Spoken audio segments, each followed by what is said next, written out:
Hello everyone. 2020లో ఈ case start అయిందనమాట.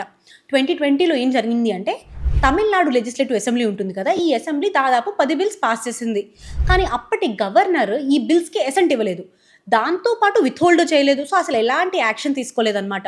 So, దీన్ని కాన్స్టిట్యూషనల్ ఇన్‌యాక్షన్ అని చెప్పేసి చాలామంది క్రిటిక్స్ కూడా చెప్పారు. కట్ షార్ట్ టు 2024 ఇప్పుడేం జరిగిందంటే, సుప్రీం కోర్ట్ ఒక ఆర్డర్ ఇచ్చిందనమాట.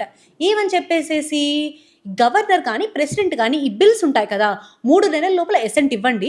మీరు ఒకవేళ అసెంట్ ఇవ్వలేదు అనుకోండి, they are deemed to be passed అంటే పాస్ అయిపోయాయి అనుకోవచ్చు అని చెప్పేసి చెప్పింది. సో, దీనికి అగెనెస్ట్‌గా మన ఆగస్ట్‌లో చూసుకున్నట్టయితే ప్రెసిడెంట్ 143 ఆర్టికల్ యూజ్ చేసుకొని, ఆవిడ అసలు మీరు ఇలాంటి జడ్జిమెంట్స్ ఇవ్వచ్చా అని చెప్పి సుప్రీం కోర్ట్‌ని క్వెషన్ చేయడం జరిగింది. దానికి సుప్రీం కోర్ట్ చెప్తూ, సో, ఇదొక ప్రెసిడెంట్ ఏమీ కాదు. ఇది జస్ట్ ఒపీనియన్ మాత్రమే. మేము కాన్స్టిట్యూషన్‌ని తిరిగి ఏమి రాయట్లేదు అని చెప్పేసి సుప్రీం కోర్ట్ చెప్పింది. సో, ఈ కేసు యొక్క కంప్లీట్ డీటెయిల్స్ ఏవైతే ఉన్నాయో అండ్ దాంతో పాటు గవర్నర్‌కి సంబంధించినటువంటి రోల్ ఏదైతే ఉందో కింద వీడియో లింక్‌లో ఉంది. అది చూడండి. Thank you so much.